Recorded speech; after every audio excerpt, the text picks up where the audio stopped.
حضرت ابو بکر صدیق رضی اللہ تعالیٰ عنہ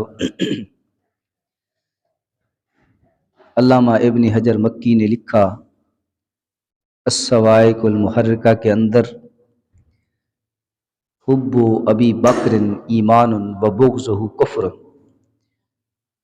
فرمایا کہ حضرت ابو بکر صدیق رضی اللہ تعالیٰ عنہ کے ساتھ محبت کرنا ایمان کی نشانی ہے، آپ سے بغض رکھنا کفر کی نشانی ہے۔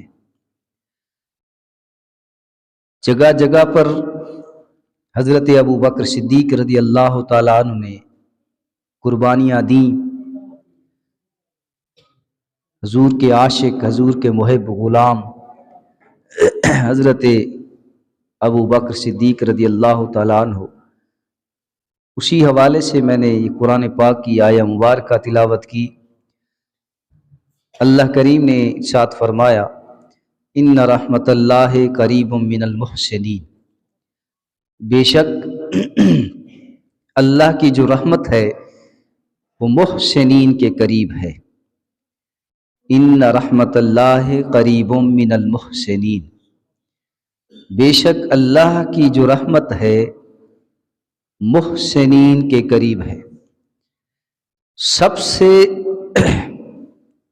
بڑا احسان تو ہم سب پر اللہ کا ہے کہ اللہ کریم نے ہمیں انسان بنایا اور مختلف قسم کی نعمتیں اللہ کریم نے ہمارے لیے پیدا فرمائی، بنائی۔ سب سے بڑا احسان کرنے والا وہ اللہ کی ذات ہے، اور اللہ کریم نے آقا کریم صلی اللہ علیہ وسلم کو اللہ نے خود فرمایا حضور کے بارے میں کہ یہ محسن ہے، امت کے لیے محسن ہے۔ اللہ کریم نے ارشاد فرمایا لقد من اللہ علی المؤمنین اذ بعث فیہم رسولا، اللہ کریم نے فرمایا کہ تحقیق، البتہ تحقیق مؤمنین پر یہ احسان ہے کہ اللہ کریم نے اپنا محبوب ہماری طرف نبی بنا کر بھیجا، تو یہ ایک قسم کا احسان ہے۔ اس احسان کے حوالے سے اللہ کریم کے لیے محسن ہے تو رسول اللہ صلی اللہ علیہ وسلم کی ذات اقدس ہے۔ اللہ کریم نے حضور کو محسن قرار دیا، لقد من اللہ علی المؤمنین، مؤمنین کے لیے، امت کے لیے حضور محسن ہیں، حضور احسان کرنے والے ہیں۔ اللہ کریم نے احسان فرمایا مؤمنین پر کہ اس نے اپنا محبوب ہماری طرف نبی بنا کر بھیجا۔ رسول اللہ صلی اللہ علیہ وسلم نے بھی کسی کے بارے میں فرمایا ہے کہ فلاں شخص میرا محسن ہے۔ ویسے تو سارے صحابہ محسن تھے، سارے صحابہ آقا کریم صلی اللہ علیہ وسلم کی تربیت یافتہ، صحبت یافتہ، معیت یافتہ، آقا کریم صلی اللہ علیہ وسلم کے قرب میں رہنے والے، ویسے تو سارے صحابہ محسن تھے، لیکن جس کے بارے میں رسول اللہ صلی اللہ علیہ وسلم نے فرمایا وہ ہستی کون ہے؟ وہ حضرت ابو بکر صدیق رضی اللہ تعالیٰ عنہ۔ رسول اللہ صلی اللہ علیہ وسلم نے فرمایا کہ دنیا کے اندر میں نے ہر شخص کا احسان چکا دیا ہے، ہر شخص کا، حضور نے فرمایا، میرے کریم نے فرمایا صلی اللہ علیہ وسلم، دنیا کے اندر میں نے ہر شخص کا احسان چکا دیا ہے۔ احسان محسن احسان سے ہے، دنیا کے اندر میں نے ہر شخص کا احسان چکا دیا ہے سوائے صدیق اکبر کے۔ بروز محشر اللہ کریم خود بدلہ عطا فرمائیں گے، اور میرے کریم آقا صلی اللہ علیہ وسلم نے فرمایا کہ ابو بکر صدیق کے جتنے احسانات مجھ پر ہیں، احسانات، احسان، اور احسان سے ہی محسن ہوتا ہے۔ ابو بکر صدیق رضی اللہ تعالیٰ عنہ کے جتنے احسانات مجھ پر ہیں، کسی اور صحابی کے مجھ پر احسان نہیں ہے۔ بہت بڑی بات ہے، بہت بڑی بات ہے جسے امام الانبیاء کا کریم صلی اللہ علیہ وسلم خود اپنی زبان سے فرمائے کہ جتنے احسانات صدیق اکبر کے مجھ پر ہیں کسی اور شخص کے نہیں ہیں. اس لحاظ سے حضرت ابو بکر صدیق رضی اللہ تعالیٰ عنہ حضور کے محسن قرار پائے. اللہ نے حضور کو محسن قرار دیا اور میرے کریم آقا نے ابو بکر صدیق رضی اللہ تعالیٰ عنہ کو محسن قرار دیا. غار کے اندر 3 راتیں 3 دن اور 3 راتیں حضرت ابو بکر صدیق رضی اللہ تعالیٰ عنہ نے کریم آقا صلی اللہ علیہ وسلم کے ساتھ گزاری. 3 راتیں 3 دن 3 راتیں. اور خوش نصیب لوگ جنہوں نے حج یا عمرہ کیا ہوا ہے انہوں نے دیکھا ہوگا غار سور کتنا اونچا ہے. پہاڑ وہ غار کتنی اونچی ہے اس پہاڑ پر. خوش نصیب اس غار تک بھی پہنچے. وہاں پر بھی کچھ لوگوں نے حاضری دی ہے. لیکن کہنے کا مقصد یہ کہ آج راستے ہیں، سہولتیں ہیں، سٹیپ بنے ہوئے ہیں. جس وقت حضرت ابو بکر صدیق رضی اللہ تعالیٰ عنہ میرے کریم آقا صلی اللہ علیہ وسلم کو اپنے کندھوں پر اٹھا کر جب پہاڑ پر چڑھے، غار پر گئے تو کوئی راستہ نہیں تھا. خود سوچئے کس انداز کے ساتھ، کتنی دقت اور مشقت کے ساتھ حضرت ابو بکر صدیق رضی اللہ تعالیٰ عنہ آقا کریم صلی اللہ علیہ وسلم کو اپنے کندھوں پر اٹھا کر گئے ہوں گے.